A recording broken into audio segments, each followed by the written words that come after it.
ዱዓ ባደረግን ቁጥር ያ የዱዓችን ምላሽ ዳይሬክትም ሊሆን ኢንዳይሬክትም ሊሆን ይችላል። ያኒ ቀጥታም ሊሆን ይችላል፣ በተዘዋዋሪም ሊሆን ይችላል። ለዛ ነው ረሱል ዓለይሂ ሰላቱ ወሰላም ሚን ሐዲስ አቢ ሰዒድን አልኹድሪ ረዲየላሁ ዐንሁ ማ ሚን ሙስሊሚን የድዑ ቢደዕወትን ለይሰ ፊሃ ኢስሙን ወላ ቀጢዐቱ ረሒሚን ኢላ አዕጣሁ ላሁ ቢሃ ኢሕደ ሰላስ ጠይብ ኢማ አን ቱዐጀለ ለሁ ደዕወቱሁ ወኢማ አን የደኺረሃ ለሁ ፊል አኺራ ወኢማ አን የስሪፈ ዐንሁ ሚነ ሱኢ ሚስለሃ። ረሱል ዓለይሂ ሰላቱ ወሰላም ማንም ሙስሊም የለም ዱዓ የሚያደርግ ያ ዱዓ ወንጀል እስካልሆነ ድረስ ዝምድናን መቁረጥ እስካልሆነ ድረስ ዱዓ አያደርግም አላህ ከሶስት አንዱ የሰጠ ቢሆን እንጂ ይላሉ።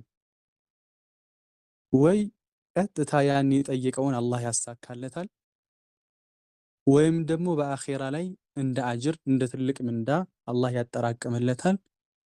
ወኢማ አን የስሪፈ ዐንሁ ሚነ ሱኢ ሚስለሃ፣ ወይም ደግሞ መጥፎን ነገር አላህ ሱብሓነሁ ወተዓላ ይመልስለታል በዛ በዱዓ። ጠይብ ከማ ቃለ ኢብኑ ሐጀር ፊ ፈትሒል ባሪ ፈኩሉ ዳዕን ዩስተጃቡ ለህ ላኪን ተተነወዑ ልኢጃባ። ሁሉም ዱዓ የሚያደርግ ሰው አላህ ዱዓውን ይቀበለዋል። ነገር ግን ያ ዱዓው አላህ ሲቀበል የተለያየ ውጤት ነው የሚሰጠው። እንዳልኳችሁ ቀጥታ የለመነውንም ሊሰጠው ይችላል። በተዘዋዋሪ ደግሞ ከሱ ላይ መጥፎን ነገር ሊያነሳለት ይችላል። ምናልባት ያንተ በህይወትህ ላይ የምትፈልገው የሆነ ጉዳይ ይኖራል። ነገር ግን በዱዓህ ምክንያት ደግሞ አላህ የመለሰልህ መጥፎ ነገር ሊኖር ይችላል፣ ግን አታውቅም አንተ። ዋضح نعم ቃለ።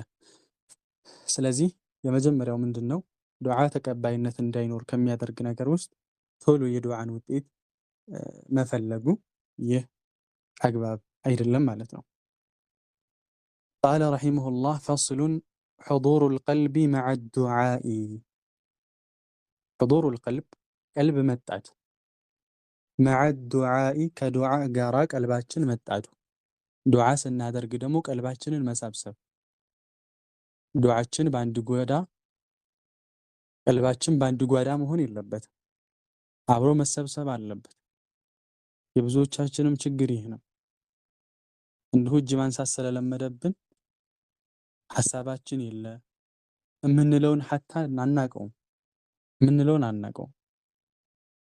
ጠይብ ስለዚህ ርዕስ ሰጡት፣ ቀልብን መሰብሰብ፣ ቀልብን መጣድ፣ አንድ ቦታ ላይ ትኩረት ማድረግ። ቃለ ወኢዛ ጁሚዐ ከተሰበሰበ መዐ ዱዓኢ ከዱዓ ጋራ ከተሰበሰበ ሑዱሩል ቀልቢ የቀልብ መጣድ። ወኢዛ ጁሚዐ ወኢዛ ጀመዐን ብላችሁ ካነበባችሁ መዐ ዱዓኢ ሑዱረል ቀልቢ ሑዱር ያለውን ሑዱረ ታረጉታላችሁ። ወኢዛ ጀመዐ ብላችሁ ካነበባችሁት ወላኪን እዚህ ላይ ኑስኸው ወኢዛ ጁሚዐ ከተሰበሰበ ወኢዛ ጀመዐ ከሰበሰበ ናም ሁለቱም ያስኬዳል። ወላኪን ሑዱረና ሑዱሩ ዘጋ ነው።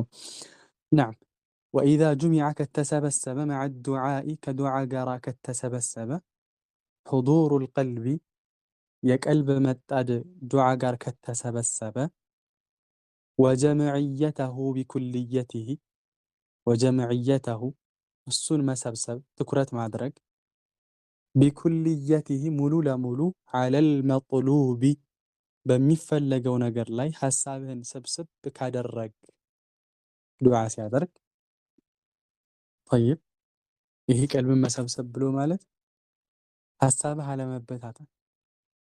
ረሱል ዓለይሂ ሰላቱ ወሰላም ወዕለሙ አነላህ ላ የስተጂቡ ዱዓአን ሚን ቀልቢን ጋፊሊላሂ ከማ ፊል ሐዲስ አቢ ሁረይራ ረዲየላሁ ዐንሁ።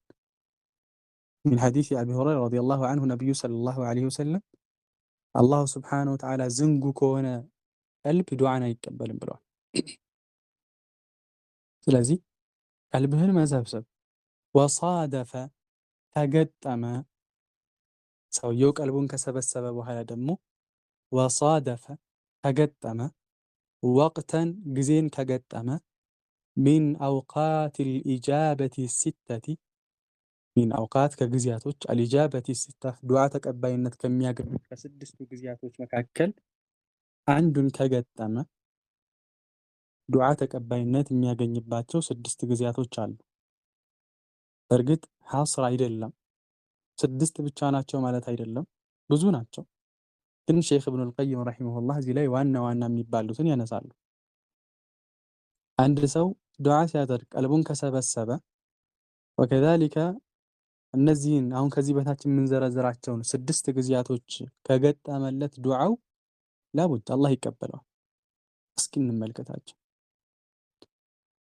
የመጀመሪያው الثلث الأخير من الليل الثلث الأخير من الليل ከመጨረሻው ከሌሊቱ 1/3 መጨረሻው ማለት ነው።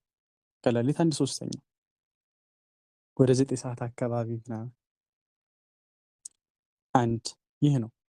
ነብዩ ሰለላሁ ዐለይሂ ወሰለም كما جاء من حديث أبي هريرة رضي الله عنه ينزل ربنا تبارك وتعالى كل ليلة إلى سماء الدنيا حين يبقى ثلث الليل الأخير فيقول من يدعوني فأستجيب له ومن يسألوني فأعطيه ومن يستغفرني فأغفر له الله جل وعلا ወደ ቅርቢቱ ሰማይ ይወርዳል። طيب حين يبقى ثلث الليل الآخر ማን ነው ዱዓ እኔን የሚያደርግ መርሐባ ብዬ የምቀበለው? ማን ነው የሚጠይቀኝ የምሰጠው? ማን ነው ወንጀሉን ይቅር استغفار የሚያደርግ? فأغفر له ለሱ ወንጀሉን ይቅር እምለው ይላል አላሁ ጀለ ወዐላ። ስለዚህ ይህን ጊዜ ብዙዎቻችን የረሳነው ነው። ብዙ አህሉ ሱናዎች ነን ሰለፍዮች ነን ብለን አላህ ይወርዳል ብለን እያቀራን በየአቂዳ ኪታቦች ላይ አላህ ይወርዳል ብለን እያቀራን ከዛም አልፎ አህባሾችንና ይህንን የማይቀበሉ ሰዎችን እየተከራከር ነገር ግን በዛ ተቃራኒ ደግሞ ተኝተን ነው የምናሳልፈው። እነሱ ደግሞ አላህ አይወርድም ብለው ነገር ግን ለሊት ተነስተው አላህን ይለምናሉ። ሱብሃንአላህ። እኛ በተቃራኒ ነው የሆነው። ሱብሃንአላህ። ስለዚህ ይህ አንደኛው ዱዓ ተቀባይነት ከሚያገኝበት ጊዜ ውስጥ ይህ ነው የመጀመሪያው። ሁለተኛው وعند الأذان አዛን በሚልበት ሰዓት وعند الأذان አዛን በሚልበት ሰዓት አለ ولكن يعني بعد الأذان ነው ከአዛን በኋላ ነው እንጂ አዛን በሚልበት ሰዓት ላይ ዱዓ ይደረግ። طيب በል ነብዩ ሰለላሁ ዐለይሂ ወሰለም የጠቆሙን አዛን በሚልበት ሰዓት ላይ ሙአዚኑ የሚለውን ፈቁሉ يعني እሱ የሚለውን አምሳያ በሉ ነው ያሉ። አላሁ አክበር ሲል አላሁ አክበር እንላለን። ኢላ ሐየ ዐለ ሰላህ ሐየ ዐለል ፈላህ በሚልበት ሰዓት ላይ ላ ሐውለ ወላ ቁወተ ኢላ ቢላህ እንላለን። ታዲያ ምን አስበው ነው ወዕንደል አዛን ሲል አይ በዐደል አዛን ከአዛን በኋላ ነው። ለዛም ነው አንድ ሰው ነብዩ ሰለላሁ ዐለይሂ ወሰለም ዘንድ መጣና ያ ረሱላህ አንቱ የአላህ መልእክተኛ ሆይ እንደው ሙአዚኖች እኮ በአጅር ይበልጡናል አላቸው። ሙአዚኖች በአጅር ይበልጡናል አላቸው። ነብዩ ሰለላሁ ዐለይሂ ወሰለም ጠቆሙት እነሱን የሚደርስበትን ቦታ ቁል ከማ የቁሉን ፈኢዘ እንተሀይተ ፈስአል ቱዕጣ። طيب ይህ ካሳሰበ ከበለጠው አንተም እንግዳውስ እነሱን የምትደርስበት ነገር እነሱ የሚሉትን በል ተከተለ ፈኢዘ እንተሀይተ ከጨረስክ طيب እነሱን ተከተለ ከጨረስክ በኋላ ግን ፈሰል ቱዕጣ አለው ነብዩ ሰለላሁ ዐለይሂ ወሰለም። አላህን ጠይቀው ትሰጣለህ አለ። ሼኹም ይህን የፈለጉት ከአዛን በኋላ ሙባሸረተን نعم ይህ ሁለተኛው ዱዓ ተቀባይነት የሚያገኝበት ሰዓት ነው። ሁለተኛው ወበይነ الأذان والإقامة በአዛንና በኢቃም መካከል ዱዓ ተቀባይነት ከሚያገኝበት ሰዓት ውስጥ በአዛንና በኢቃም መካከል የመጀመሪያው ሙባሸረተን አዛን እንደጨረሰ ዱዓውን ካለ በኋላ ወደ ዱዓ እንገባለን። ሶስተኛው ግን አሁን እዚህ የፈለጉት ደግሞ አዛን ተደርጎ ኢቃም እስከሚደረግ ድረስ ያለውን ጊዜ ነው። ብዙዎቻችን የተለያዩ ነገሮችን ነው የምናደርገው። ቀብልያ ካለው ያ ሶላት ቀብልያ ከሰገርን በኋላ ዱዓ ብናደርግ طيب ነብዩ ሰለላሁ ዐለይሂ ወሰለም ተናግረዋል። طيب من حديث أنس رضي الله عنه الدعوة لا ترد بين الأذان والإقامة فادعوا ብለዋል ረሱል ዐለይሂ ሰላቱ ወሰላም። طيب በአዛንና በኢቃም መካከል የሚደረግ ዱዓ ተቀባይነት አለውና ዱዓ አድርጉ ብለዋል ነብዩ ሰለላሁ ዐለይሂ ወሰለም። ስለዚህ ሶስተኛው ዱዓ ተቀባይነት የሚያገኘው መቼ ነው አለ? ከአዛን አንስቶ ኢቃም እስከሚል ድረስ ያለው ጊዜ ማለት ነው። ቃለ ወአድባሩ ሰለዋት ልመክቱባት ሌላው ዱዓ ተቀባይነት ከሚያገኝበት ጊዜያት ውስጥ ወአድባሩ ሰለዋት ልመክቱባት ግደታ ከሆኑ ሰላቶች በኋላ طيب አድባር በኋላ ወላኪን በእርግጥ አድባር የሚለው ወይ ደግሞ ዱቡረ ሰላት ሲባል ምንድነው የተፈለገበት? በዑለማዎች መካከል ኺላፍ አለ። ولكن هنا شيخ يفلقوت رسول عليه الصلاة والسلام كما جاء من حديث أبي أمامة رضي الله عنه يا رسول الله أي الدعاء أسمع بلو طيقات እንደው ተሰሚነት ያለው ዱዓ ይበልጥ ተቀባይነት ያለው ዱዓ የትኛው ነው ብሎ ሲጠይቃቸው ጀውፉ الليل الأخير ودبر الصلوات المكتوبات طيب በሌሊቱ ክፍለ ጊዜና ከሶላት ድቡር ሁና ودبر الصلوات المكتوبات ግዴታ ከሆኑ ሶላቶች በኋላ والظاهر هنا يعني قبل السلام ነው ከማሰላመት በፊት ነው። طيب አንዳንድ ዑለማዎች ከማሰላመት በፊት ነው ድቡር الصلاة ከተባለ አይ ካሰላመተ በኋላ ነው የሚል ኺላፍ ስላለ ነው። ولكن الشيخ ابن عثيمين رحمه الله نقلا عن ابن تيمية رحمه الله تعالى عند فائدة ينسال ابن عثيمين رحمه الله فإن كان يعني ذكرا ذكر كهنا يا مقيد يتدرج وبيذبر الصلاة تبلو مقيد يتدرج فإن كان ذكرا ذكر كهنا لمثال كالتسبيح والتحميد والتكبير وقراءة آية الكرسي والمعوذات እንደዚህ አይነት ነገራቶች ከሆኑ طيب أدبار الصلوات تبلو يتتأكسوا እነዚህ ذكر አይነት ከሆኑ فالمراد بعدها طيب أي بعد التسليم ከሰላመተ በኋላ ነው የሚፈለግበት وإن كان دعاء ነገር ግን ዱዓ ከሆነ ደግሞ طيب يراد به قبل التسليم ከማሰላመት በፊት ነው የሚፈለግበት። ስለዚህ وأدبار الصلوات المكتوبة ሲባል الشيخ عبد الرزاق البدرም ይህንን ኪታብ ሲያቀርቡት እንደዚህ ነው የሚሉት ከማሰላመቱ በፊት። አንዳንድ ሰው ኢማሙ ተሸሁር ሲያበዛበት እሱ ሌላ ሐሳብ ይሄዳል። ዱዓ መደረጉን አያውቅ ይሁን አላውቅም። طيب ስለዚህ ዱዓ ተቀባይነት ከሚያገኝበት ቦታ ውስጥ ሌላው ይህ ነው ማለት ነው። ሌላው ባረከላሁ ፊኩም وعند صعود الإمام يوم الجمعة على المنبر حتى تقضى الصلاة ሌላው ዱዓ ተቀባይነት የሚያገኘው ቦታ وعند صعود الإمام ኢማም በሚወጣበት ጊዜ ኢማሙ ማለት ነው መሪ يوم الجمعة የጁምዓ ቀን على المنبر በሚንበር ላይ ለኹጥባ በሚወጣበት ጊዜ አንስቶ حتى تقضى الصلاة صلاة እስከምትጠናቀቅ ድረስ ይህም ደግሞ ተቀባይነት ያለው አንደኛው ቦታ ነው።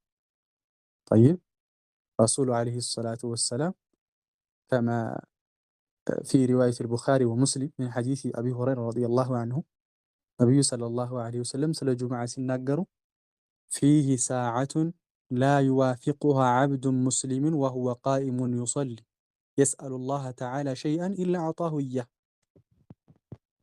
የሆነች ሰዓት አለች ይላሉ በጁማዓ ቀን ያችን አንድ ባሪያ አንድ ሙስሊም የሆነ ሰው ቃኢሙን ይصلي ቆሞ እየሰገደ ሁና ይصلي ሲባል ግን በዚህም ላይ ዑለማዎች የተለያየ ነገር ብለዋል ولكن يصلي ሲባል ሶላትን እየሰገደ ሳይሆን يعني جالس في المسجد ينتظر الصلاة يعني يذكر الله ويدعو አላህን ዚክር ያደርጋል ዱዓም እያደረገ መስጊድ ውስጥ ቁጭ ማለት ለራሱ ሶላት ነው የሚባለው طيب لأن من جلس في المسجد ينتظر الصلاة فهو في الصلاة حديث አለ ስለዚህ ሶላት ሲባል وهو قائم يصلي ሲባል እሱን አይደለም ይላሉ ብቻ በዚህ ላይ ራሱን ይሻለ ኺላፍ አለ አላህን እየጠየቀ طيب በዛች ያችን ሰዓት አይገጠምም አላህ ያንን ዱዓውን የሰማው ቢሆን እንጂ ያን የጠየቀውን ነገር አላህ የሰጠው ቢሆን እንጂ ይላሉ ረሱል አለይሂ ሰላቱ ወሰለም። ስለዚህ ጁምዓ ቀን ኢማሙ ሚንበር ላይ ከወጣ አንስቶ ጀምሮ ሶላቱ እስኪያልቅ ድረስ ታዲያ እንዴት ነው ኢማሙ ኹጥባ እያደረገ እንዴት ይወራል? እንዳይወራ ዱዓ ይደረጋል? አይ በዛ ሰዓት አይደለም። ኢማሙ እረፍት በሚያደርግበት ሰዓት ላይ አሊያም ደግሞ ለመጀመሪያው ኹጥባ ተቀምጦ ለሁለተኛ ሊነሳ ባለው ሰዓት ላይ በዚህ ክፍተት ላይ በዛ ያድርግ ያኔ የተፈለገው ይላሉ። ጠይብ ናም አምስተኛው እሱ ነው ማለት ነው። ሌላው ስድስተኛው ዱዓ ተቀባይነት ከሚያገኝበት ሰዓት ውስጥ ወአኺሩ ሰዓቲን በዕደል ዐስሪ ሚን ዛሊከል የውሚ ወአኺሩ ሰዓቲን ያቺ የመጨረሻ ሰዓት በዕደል ዐስሪ ከዐስር ሶላት በኋላ ሚን ዛሊከል የውም አይ ጁምዓ ማለት ነው። በዛው በጁምዓ ቀን ሆኖ ደግሞ ከዐስሩ በኋላ ያለችው ሰዓት ዱዓ ተቀባይነት የሚያገኘው ነው የጁምዓ ቀን። ጠይብ ረሱል ዓለይሂ ሰላቱ ወሰላም ፈልተሚሱሃ አኺረ ሰዓቲን በዕደል ዐስር ከማ ሰሐሐሁል አልባኒ ፊ ሰሒሕ አቢ ዳውድ። ጠይብ ይህችን ሰዓት ከዐስሩ በኋላ ባለችው ፈልጓት ብለዋል። ስለዚህ ዱዓ ተቀባይነት ከሚያገኝበት ሰዓት ውስጥ እነዚህ ስድስቶቹ በዋነኝነት ይጠቀሳሉ ማለት ነው። ثم قال المصنف رحمه الله تعالى وصادف አገጠመ እንግዲህ ሰውየው ዱዓ የሚያደርግባቸው ጊዜያቶች እነዚህ ስድስት ጊዜያቶች ናቸው አለ። ከዛስ በኋላ እነዚህን ተከተለውስ እንዴት ነው ዱዓ የሚያደርገው? በምን አይነት ሁኔታ ነው? እንመልከት እስኪ።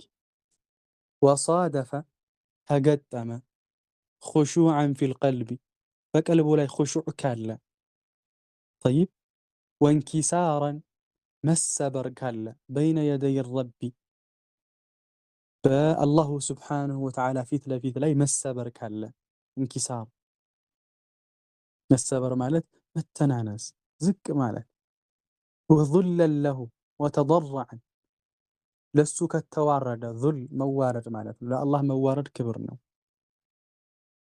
ተضرع ካደረገ ውድዑ ረበኩም ተضرعን አላሁ ስብሓነሁ ወተዓላ እንዳለ፣ ወሪቀተን ልቡ የሳሳ ከሆነ ጠይብ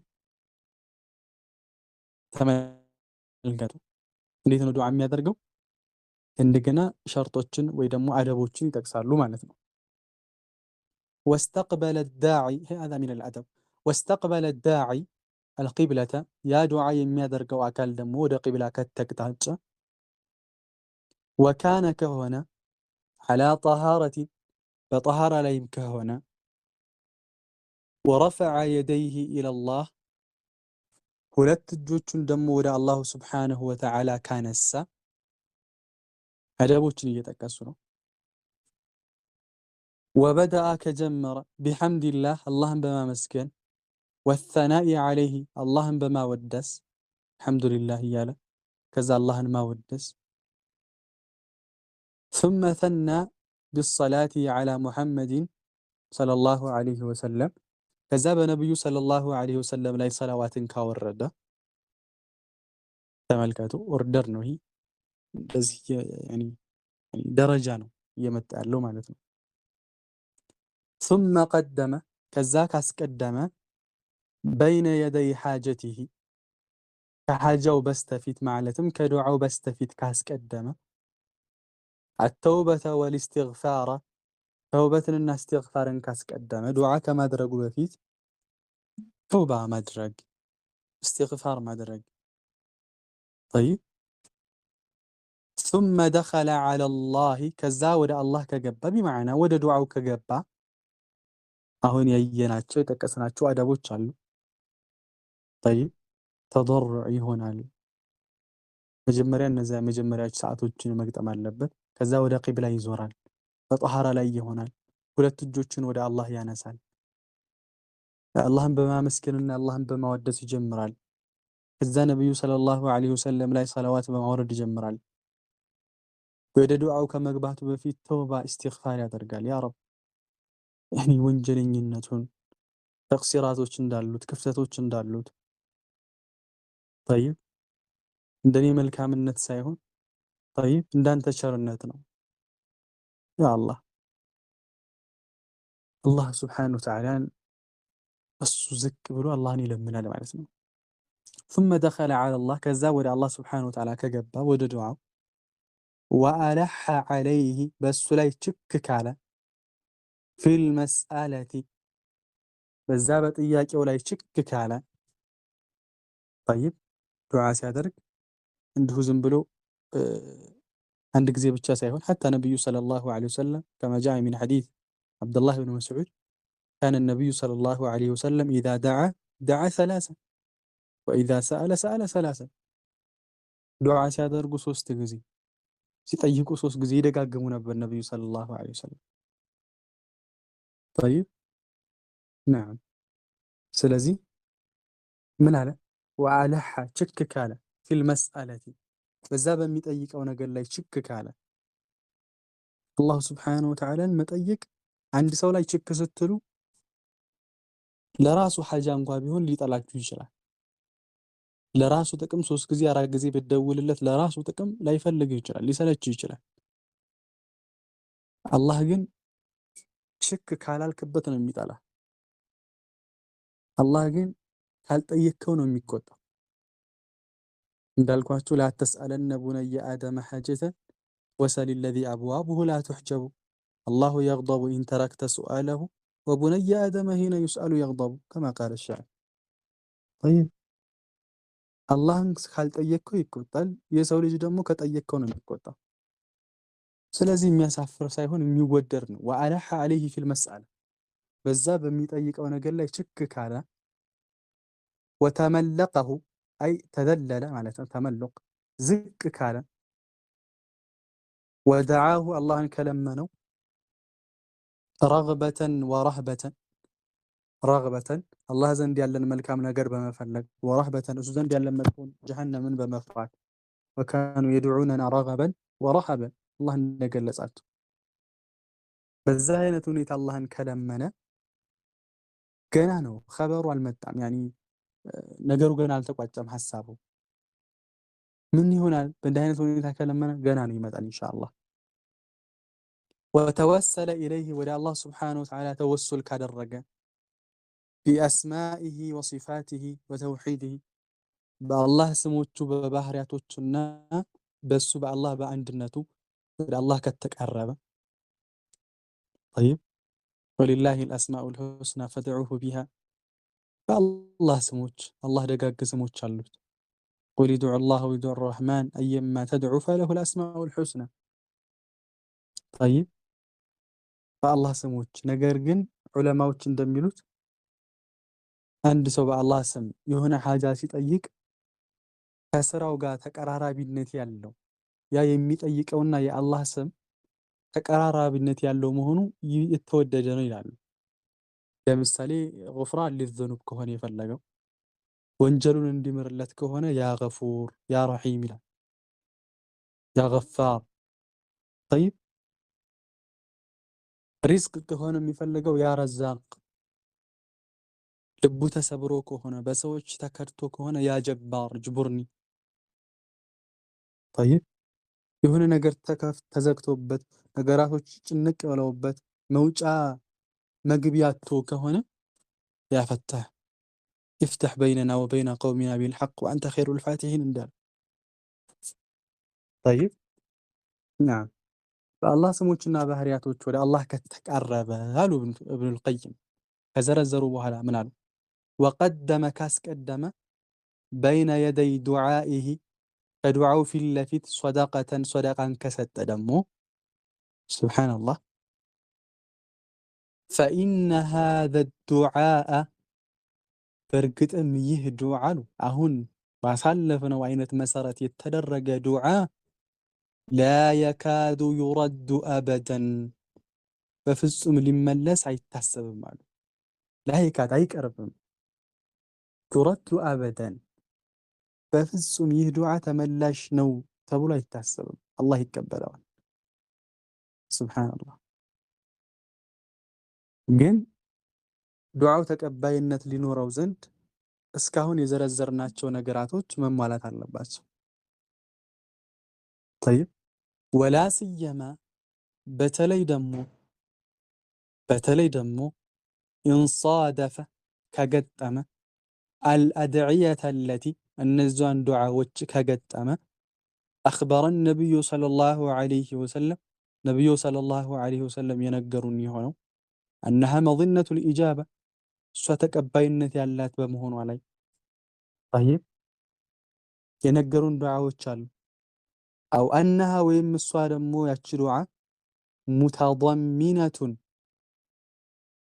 አቅፋ የያዘች የሆነች ልልእስሚል አዕظሚ እስመል አዕظም የአላህ ስብሓነሁ ወተዓላን ትልቅ ስም አቅፋ የያዘች ዱዓ በዛች ደግሞ ደረጃ ይበልጥ ተቀባይነቱ የተረጋገጠ ይሆናል ማለት ነው።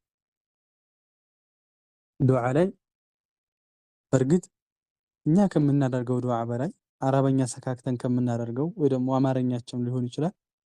ነብዩ ሰለላሁ ዐለይሂ ወሰለም ግን የነገሩን ዱዓዎች አሉ። እጥር ምጥን ያለ ዱዓ طيب اللهم ربنا آتنا في الدنيا حسنة وفي الآخرة حسنة وقنا عذاب النار ይህ ዱዓ በጣም ትልቅ ዱዓ ነው። አዱንያንም አኺራንም ያዘን። አዱንያን አስተካክልልኝ አኺራን አስተካክልልኝ ብለህ ሌላ ምን ትፈልጋለህ? ሌላ ምን ሊስተካከልልህ ትፈልጋለህ? አዱንያ ውስጥ መልካም ቤት አለ፣ መልካም ሚስት አለ፣ መልካም ጎረቤት አለ፣ መልካም ጓደኛ አለ። አዱንያን አስተካክልልኝ ስትል አማ አኺራ ካልክ ጀነትህ ነው። ሌላ ምንም ዓላማ የለም።